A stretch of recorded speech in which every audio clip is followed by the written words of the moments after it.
Recém-possado presidente da OAB, subseção Guarulhos, Alexandre de Sá Domingues é advogado há 18 anos e já atuou em casos de grande repercussão nacional. E é ele o convidado de hoje do nosso ponto de vista, que começa daqui a pouquinho. Não saia daí.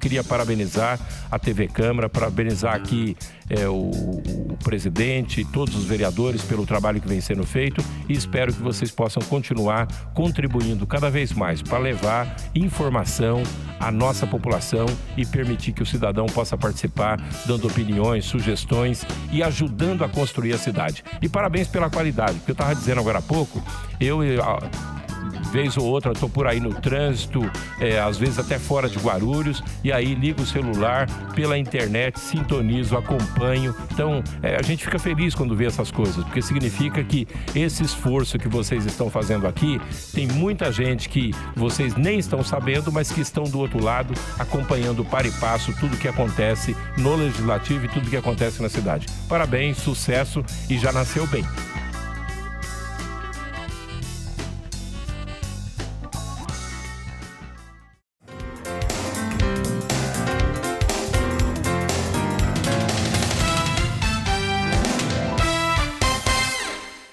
Começando o ponto de vista de hoje, recebendo o presidente da OAB, subseção Guarulhos, doutor Alexandre de Sá Domingues. É um prazer recebê-lo aqui na TV Câmara, doutor. O prazer é todo meu, Renata, vir aqui falar para os seus telespectadores um pouquinho sobre a nossa instituição tão importante para a democracia do nosso país.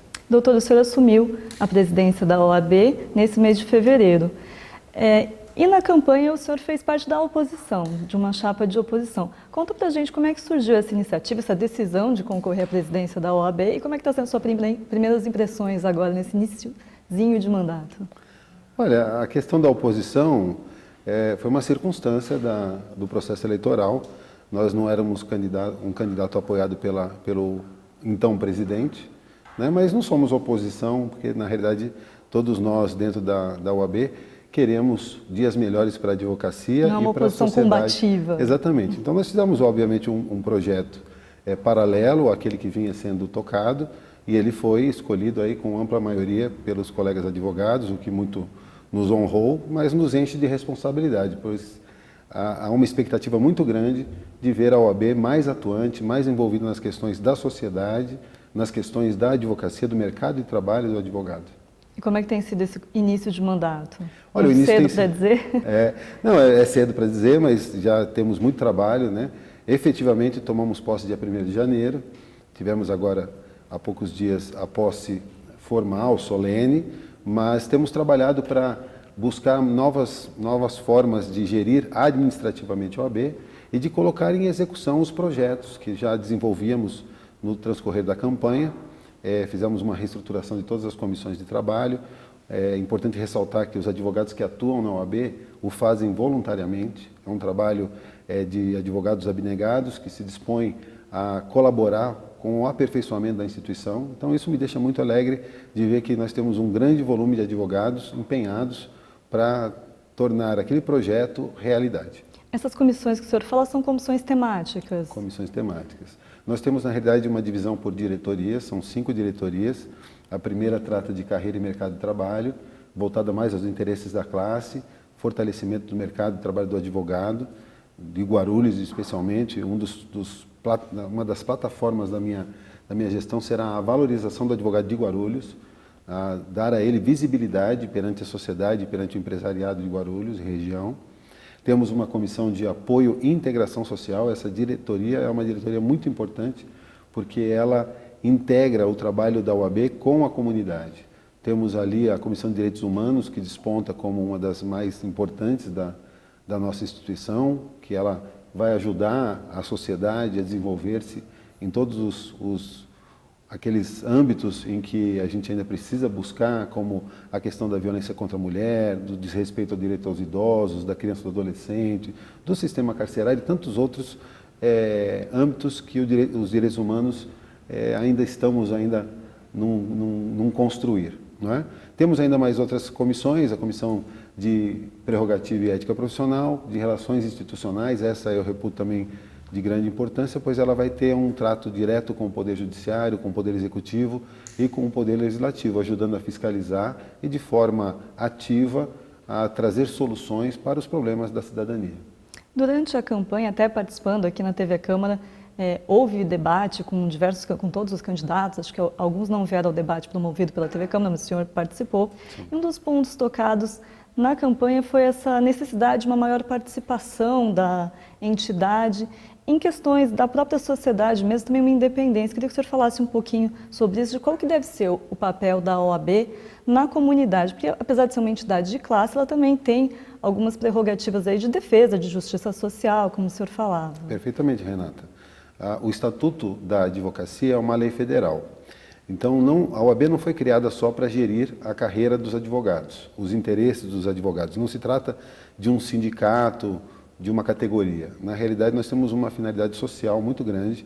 Na Constituição da República, nós figuramos como uma atividade essencial à administração da justiça e a advocacia tem como primeiro compromisso a defesa da democracia, do Estado Democrático de Direito. Então, não dá para você imaginar uma entidade que defende a democracia que esteja vinculada a um determinado governo. Nós não temos o papel e nem a pretensão de sermos oposição aos governos, mas nós precisamos ter independência para apoiar o que é correto e para criticar e pedir providências naquilo que precisa ser melhorado. Então, essa crítica que surgiu no passado é porque se sentia que a OAB estava, no mínimo, um pouco afastada destas questões tão caras e tão importantes para a sociedade. Então, desde aquela pessoa mais pobre, não é, da cidade, todos precisam de uma OAB atuante. O Ministério Público ele tem um papel a cumprir, o Poder Judiciário, mas são todos órgãos vinculados à Fazenda Pública. Então, a independência desses órgãos ela é mitigada, da OAB não. A OAB ela é mantida com as contribuições dos próprios advogados. Então, isso dá a ela a legitimidade de ser o órgão protagonista da sociedade civil que, com independência, busca o aprimoramento das instituições. E, na prática, de que maneira a OAB pode participar mais desses debates? Em termos legislativos também, participando de discussões na Câmara e em outros poderes? Por exemplo, nós criamos uma comissão, só a título de ilustração, uma comissão que é de combate à corrupção eleitoral. Qual que é o papel desta comissão? Primeiro, orientar. Então, nós queremos orientar o eleitor do que ele deve esperar de um candidato, quais são os métodos permitidos de campanha eleitoral, o que é legítimo se propor numa eleição. Queremos também ajudar a preparar os candidatos, ensinando a eles, às vezes, falta uma noção exata de quais são as regras eleitorais e também ter um canal de denúncias contra aquelas práticas que acabam depondo, deteriorando o processo eleitoral, a compra de votos, a troca de favores, coisas que, infelizmente, acabam culminando em processos como esse que nós temos testemunhado, como da Operação Lava Jato, em que o sistema todo fica viciado pela corrupção. E nós queremos, obviamente, ajudar a coibir esse tipo de prática, a depurar o processo eleitoral, pois eu entendo que o Poder Legislativo, o Poder Executivo e o Poder Judiciário só vão atingir a sua finalidade quando estiverem livres desta pecha, desta mácula que é a corrupção. Agora, falando um pouquinho em paralelo à sua carreira agora como presidente da OAB, você também atua como voluntário no Instituto de Defesa do Direito da Defesa. Eu queria que você falasse para a gente um pouquinho desse trabalho, falar qual é o objetivo do Instituto e também de como que você se envolveu com ele. O IDDD, né, que parece redundante o nome, é uma sigla difícil e parece redundante porque é de defesa do direito de defesa. É que o direito de defesa é algo caro a toda a cidadania. O cidadão comum, às vezes, não se apercebe da importância de ter um sistema de devido processo legal, um sistema em que se privilegia a presunção de inocência.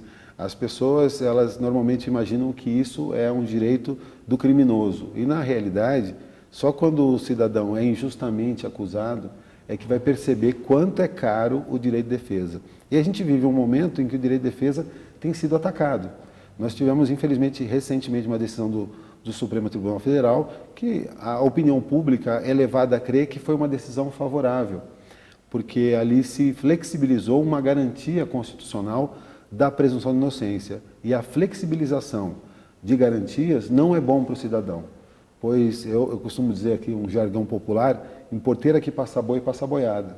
Às vezes, a pretexto de pegar meia dúzia de corruptos, se abre mão de uma garantia e quem vai sofrer as consequências vai ser 500 mil de cidadãos brasileiros, que muitas vezes enchem os presídios por uma violação de um direito à sua defesa. É nesse sentido que o Instituto de Defesa do Direito de Defesa age, né? E eu faço parte já há 8, 9 anos, muito me honra fazer parte desse instituto. Há uma mentalidade hoje na sociedade já culpar alguém que é acusado, essa mentalidade vingativa, até uma pessoa que foi presa, você já não tem muito isso de, vamos defender, não, direitos humanos, aquele papo, não, direitos humanos é direito de bandido. Sim. Isso é bastante difícil de lidar? Isso é bastante. Eu como criminalista, há 18 anos, estou acostumado já. Mas, na realidade, a gente vê uma tendência, e os órgãos de imprensa têm uma responsabilidade, uma parcela de responsabilidade nessa visão que a sociedade tem. A imprensa tem uma velocidade que difere muito da velocidade da justiça. E há um descompasso maior quando a justiça é lenta, como é o caso da justiça brasileira, que se acredita, muitas vezes, ao excesso de recursos, coisa que eu não concordo. Eu entendo que falta estrutura para o Poder Judiciário, que o problema não é excesso de recursos, e sim falta de juízes. Falta de uma estrutura mais bem pensada, mais bem estruturada, para que os processos tenham uma dinâmica maior. Mas nenhum processo, ainda que seja célere, não consegue acompanhar o ritmo da imprensa. A imprensa ela vive de manchete dia após dia. Não é? Então, isso, quando você anuncia, por exemplo, um crime, você quer, obviamente, saber na hora quem é o culpado e, se possível, já condená-lo, já fazê-lo cumprir pena. E isso não, obviamente, que a pressa é inimiga da perfeição. Então, ocorre muito erro judiciário, tanto para condenar um inocente, quanto para manter um culpado em liberdade. Isso são falhas do sistema que a gente espera contribuir, corrigir com o tempo, com o aperfeiçoamento das instituições. E não é também tão raro a gente ouvir falar que presos temporários ou presos preventivos ficam anos sem ter um julgamento. O Instituto também oferece assistência para quem não pode pagar, uma assistência legal. O papel principal do Instituto é um papel institucional, de buscar iniciativas, estudos. Por exemplo, recentemente foi feito um estudo pelo IDDD, levantando a situação carcerária. A gente tem uma visão, né, que nos é vendida diuturnamente de que no Brasil ninguém vai preso. Só que nós somos o 3º ou 4º país do mundo, do planeta, em número de gente presa. E a velocidade em que se prende no Brasil, hoje é a primeira do mundo. A velocidade, o número de prisões por dia, ela é a maior do mundo. Então, alguma coisa está errada, porque se de um lado a gente tem essa impressão de que aqui ninguém vai preso, e de outro, os presídios estão superlotados, e falando de Guarulhos especificamente, nós temos aqui 2 centros de detenção provisória e 2 presídios, eles estão com praticamente o triplo da capacidade. Então, algo não está batendo nessa conta. Então, o Instituto de Defesa do Direito de Defesa, ele tem essa atuação de mostrar com números, com dados concretos, a realidade do sistema carcerário, por exemplo. Você atua há 18 anos nessa área criminalística. Com relação à Defensoria Pública, por exemplo, há uma deficiência nesse setor? Porque nós vemos que o Ministério Público, o número de juízes costuma ser bem maior do que aqueles que oferecem a defesa para quem não tem o dinheiro para pagar. O sistema, há um problema com o sistema, que muitas pessoas acabam sendo presas injustamente ou ficam muito tempo presas e acabam não tendo esse seu direito que está previsto em Constituição, feito pelo Estado, né? Bem, a instituição Defensoria Pública, ela foi legitimada para existir na Constituição de 88. Mas só há 10 anos atrás ela foi criada efetivamente no Estado de São Paulo. Ela se estruturou bastante nos últimos anos, ela cresceu, passou a ter maior alcance dentro da sociedade. Lógico, como toda instituição, ela merece melhorias, ela precisa atender melhor. Eu acho que, às vezes, a Defensoria Pública ela não está tão envolvida na questão, por exemplo, do sistema carcerário, que é um sistema, algo que toca a defensoria, porque 90% ou mais dos presos não têm condição de contratar um advogado e dependem do trabalho da defensoria pública, né? Mas eu acho que a defensoria está caminhando, especialmente na área criminal, para dar uma assistência minimamente de qualidade para aqueles que não têm condição de constituir advogado. Aliás, um dado interessante, nos últimos anos a defensoria passou a demandar mais junto aos tribunais superiores, e isso fez com que o volume de habeas corpus e recursos levados aos tribunais superiores aumentasse. Por quê? Porque o pobre conseguiu ter acesso. E, infelizmente, a resposta dos tribunais superiores não foi aumentando a sua capacidade de julgamento, foi restringindo o julgamento dos recursos que são apresentados. Ou seja, a gente está na contramão. De um lado, a defensoria busca dar acesso à justiça para um universo maior de pessoas, mas os tribunais superiores não aumentam o número de juízes. Se você olhar no STJ, desde 1988, nós temos somente 10 ministros que julgam causas criminais. No Supremo Tribunal Federal, para julgar todos os tipos de causa, temos os 11 ministros há décadas. E a nossa população, ela aumentou consideravelmente nas últimas 5 décadas. Então, alguma coisa está equivocada. E a gente só vê o erro na lei, só vê o erro no excesso de recursos, quando na realidade é falta de juízes. Tá certo, a gente vai fazer um pequeno intervalo, mas vai voltar falando um pouquinho mais da sua carreira como advogado aqui na cidade, hoje no Ponto de Vista, recebendo o presidente da OAB Subseção Guarulhos, Dr. Alexandre de Sá. Voltamos daqui a pouquinho.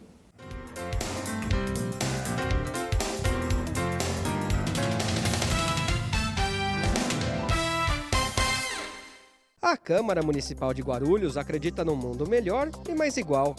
E a igualdade de direitos passa por cidadãos democraticamente bem informados. Para que a informação chegue realmente a todos, a Câmara aposta na inclusão. A transmissão das sessões conta com o apoio de um intérprete de Libras, a língua brasileira de sinais. Assim, o deficiente auditivo também pode acompanhar tudo o que acontece na política da cidade e exercer, de fato, o papel de cidadão. TV Câmara Guarulhos, o canal da cidadania.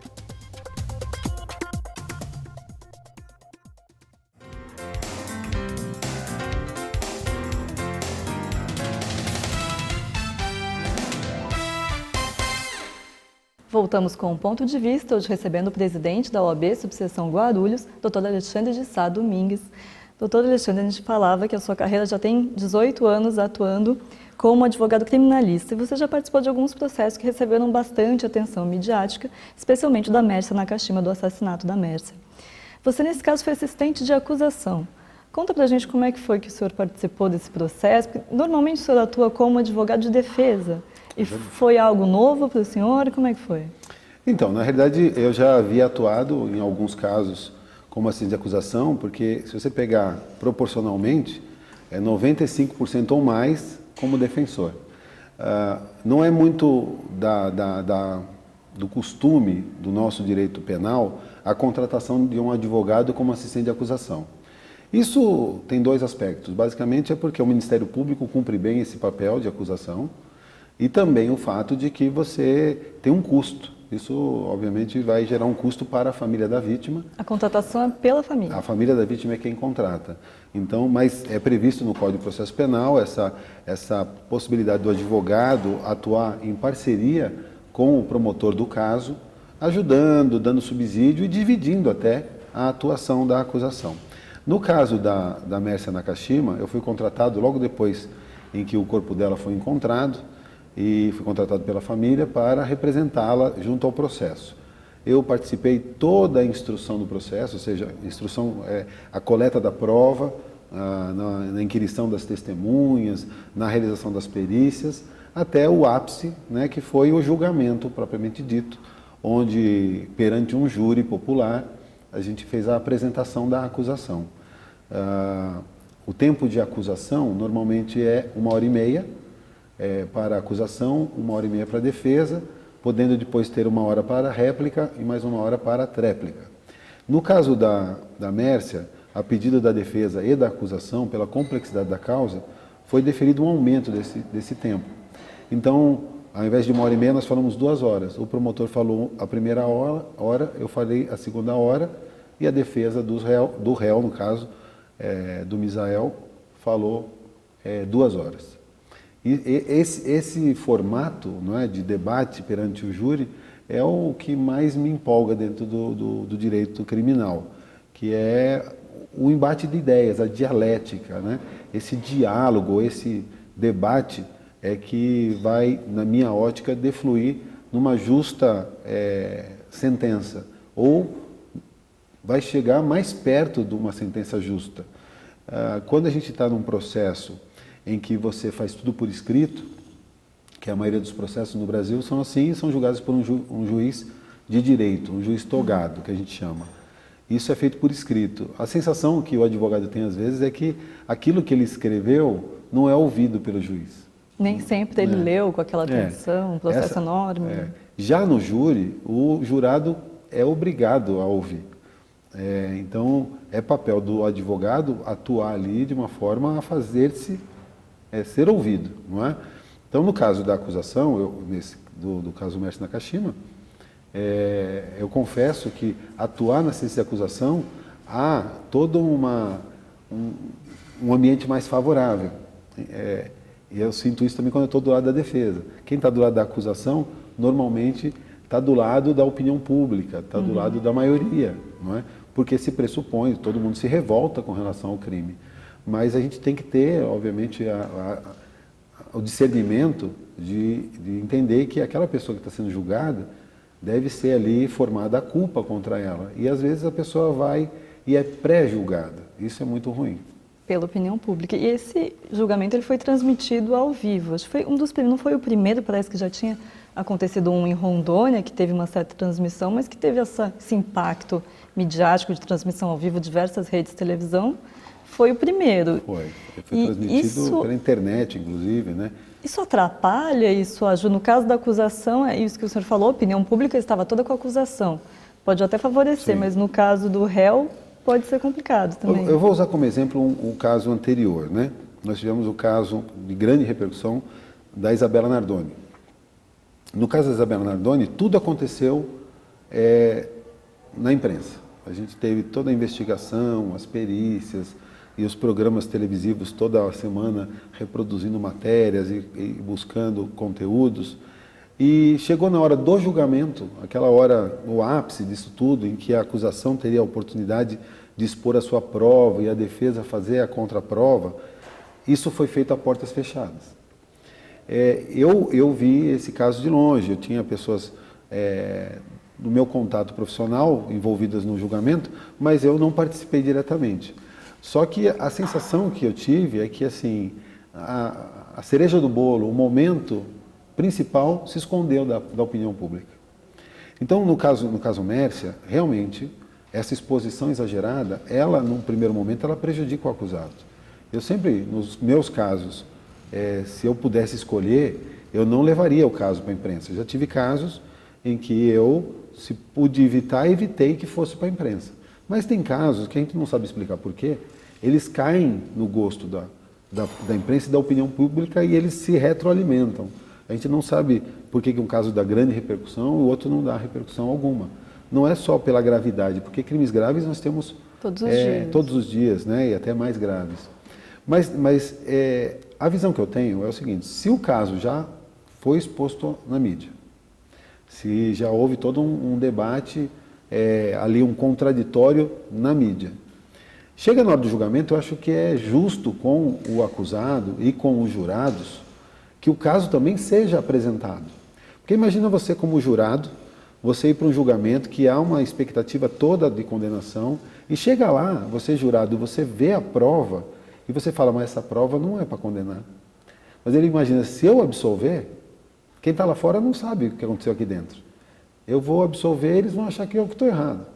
Eu acho que, no mínimo, isso amadurece a sociedade, porque a sociedade vai ver quais são os prós e os contras, porque essa que é a beleza do julgamento. Eu sou favorável a que o inquérito policial, que é a etapa da investigação, seja sigilosa. Depois que isso virou processo, se o processo não tiver segredo de justiça, que foi decretado pelo juiz, não vejo óbice em que ele seja discutido na imprensa, com moderação, pelas partes. Mas se ele for exposto na mídia, eu acho que é razoável que ele seja transmitido também. Não como foi o caso Mércia, que é um caso que mobilizou o Brasil todo, mas às vezes um canal que transmitisse julgamentos, como ocorre, por exemplo, na TV Justiça, que transmite os julgamentos do Supremo. Eu acho que isso poderia gerar, a par da vaidade que envolve, porque é óbvio que quando você está sendo televisado, isso vai exacerbar algumas vaidades das partes, mas acho que isso, com um amadurecimento, isso também vai ficando no segundo plano. A sociedade vendo como que as provas são produzidas, como era feito o contraditório, isso vai amadurecendo a opinião pública, para ela não acreditar piamente naquilo que ela ouve na televisão ou que ela lê no jornal. Eu costumo dizer para os meus alunos, né? Papel aceita tudo. Então, escrever uma coisa no papel, posso escrever qualquer coisa. O papel não vai dizer, não, está errado. Então, a gente tem que tomar cuidado, tem que duvidar sempre. Duvidar, querer provas, porque só o amadurecimento vai fazer com que a gente tome decisões minimamente corretas, aproximando-se de um ideal de justiça que todos nós queremos. Hoje, esse tipo de transmissão, ele ainda é raro? Tem uma porcentagem boa que é transmitida? Não, é muito raro. Muito esse raro. foi, com exceção desse que você falou de Rondônia, que foi feito localmente, tivemos na década de 70, salvo engano, no começo dos anos 80, não lembro direito, um caso que foi transmitido ao vivo pelo rádio, mas depois do caso Mércia não tivemos outros. Não é? Há uma certa resistência, tanto do Poder Judiciário quanto das partes envolvidas, em autorizar. Neste caso, todos autorizaram, tanto a acusação quanto a defesa. O próprio Misael concordou com a transmissão ao vivo do seu julgamento. Ele poderia ter impedido que isso ocorresse, né? Ele permitiu, por isso que ocorreu. Mudando um pouquinho de assunto, você também tem um livro lançado que até aborda essas questões, né? Você foi assistente de acusação, mas nessa parte do livro você falou como advogado de defesa. Perfeito. Então, o livro é o Tribunal do Júri na visão do juiz, do promotor e do advogado. Fala um pouquinho para a gente como é que surgiu essa iniciativa de escrever o livro. Ok. Na realidade, foi até em decorrência do caso Mércia, a editora Atlas, ela convidou tanto o juiz quanto o promotor e eu, enquanto advogado, para escrevermos esse livro. Num primeiro momento, eu achei que não seria possível escrever esse livro ladeado pelo promotor e pelo promotor, pelo juiz e pelo promotor, porque com relação à interpretação do direito, especialmente do júri, nós temos muita discordância. Nós temos muitos pontos que nós discordamos assim totalmente. E quando chegou o convite, eu falei, mas como que eu vou escrever um livro com autores com os quais eu não concordo? Mas a editora falou, mas é justamente essa a proposta do livro. São perguntas objetivas sobre o procedimento do júri, em que o advogado vai responder sobre a sua ótica, o promotor vai responder sobre a sua ótica e o juiz vai dar também a sua ótica. Ou seja, são 3 respostas para cada pergunta. Então, ali eu vi a possibilidade de colocar a visão do advogado, não só como defensor, mas o advogado como parte no processo, a minha visão enquanto jurista, vamos chamar assim, porque eu sou professor há 15 anos de processo penal, eu falei, é uma oportunidade, não é? E eu aproveitei essa oportunidade, é um livro que é de abrangência nacional, está registrado aí as minhas opiniões, e quem tiver curiosidade e tiver atenção de ler, vai ver que muitas vezes, eu discordo das interpretações que o promotor e que o juiz dão à legislação processual penal. Direito é algo subjetivo, assim? É contraditório ter visões tão diferentes ou não? Uma coisa de interpretação mesmo? Não, o direito dá um pouco essa margem, não é? É lógico que depende muito do viés que você adota. Eu adoto um viés garantista. O que seria isso? Eu entendo que o direito antes de mais nada, uma garantia do cidadão contra o poder punitivo estatal. Eu brinco com meus alunos, imagina na época dos faraós. O direito era da cabeça do faraó. O faraó acordou com a cabeça virada, ele decidia cortar a sua cabeça e não precisava explicar para ninguém por que ele te condenou, porque ele mandou jogar você numa masmorra ou tirar todo o seu patrimônio. O que dá segurança para nós é o direito. e um direito pautado em garantias. A Constituição, ela estabelece lá as garantias. Então, ninguém pode ser privado dos seus bens, nem da sua liberdade, sem um devido processo legal. Então, tem uma série de garantias que foram conquistadas com séculos de história da humanidade e que eu entendo que elas se sobrepõem, às vezes, a regras menores que são criadas pelo legislador infraconstitucional, ou seja, aquele legislador que está abaixo do constituinte. A Constituição sempre como ponto mais alto. E abaixo estão as demais legislações que devem respeitar a Constituição. Esse é o viés que eu adoto. Né? Por exemplo, vou só te dar um exemplo para não me alongar. No júri, existe um princípio chamado plenitude de defesa. Então, quem é acusado de um crime e vai a júri, ele tem um direito à plenitude de defesa. A Constituição não fala plenitude de acusação, fala plenitude de defesa. Quer dizer o quê? Que tende a haver um espaço maior para a defesa do que há para a acusação. A defesa tem que poder mais do que a acusação. A acusação ela tem um direito restrito de exercer o seu papel. A defesa ela pode buscar outros meios, por exemplo, já se usou no Brasil carta psicografada para defender uma pessoa. Então, muita gente não crê nisso, também não é da minha religião, mas alguém psicografou uma carta falando que o réu era inocente. Pode usar isso no processo do júri? Pelo princípio da plenitude de defesa, pode. Se o jurado vai acreditar ou não, aí já é outra coisa. Mas é uma prova que foge daquela prova técnica. A acusação não poderia. A acusação não poderia. Então, são vários exemplos. Então, as minhas interpretações, normalmente, quando diferem do promotor e do juiz, é que o meu viés é um viés garantista. Eu entendo que a gente tem que ter um sistema de garantias para proteger todo o cidadão, não só aquele que é acusado, no caso concreto, no júri, mas todos nós. Agora, aproveitando que o senhor falou, há 15 anos já dando aula, de direito penal. De processo penal. Processo penal.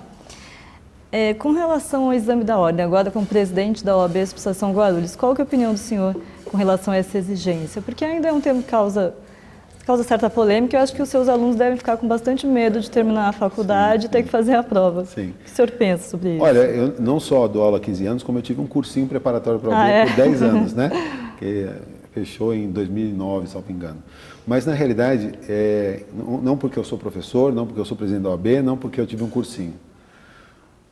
O exame de ordem é o que garante para o cidadão de que aquele profissional está habilitado para exercer a função de advogado. É uma missão, é uma função de imensa responsabilidade. Como eu disse, da liberdade, dos bens, do patrimônio, são todos direitos que o advogado protege no seu exercício profissional. Se ele não estiver bem preparado, e a preparação não se diz só no aspecto de conteúdo jurídico. É importante, obviamente, o candidato. Mas muitas vezes alguns candidatos não passam no exame de ordem por nervosismo. Então a questão às vezes passa até por um preparo psicológico. O advogado tem que ter um mínimo de equilíbrio para, numa audiência, enfrentar uma adversidade de um processo, numa delegacia, poder bater o pé quando o direito do seu cliente está sendo prejudicado. E às vezes a falta de equilíbrio emocional prejudica o advogado. E às vezes é o fator que leva um candidato ao exame de ordem não conseguir a aprovação de imediato. Eu digo de imediato porque tudo que a gente vai fazer na vida a gente tem que se preparar, não é?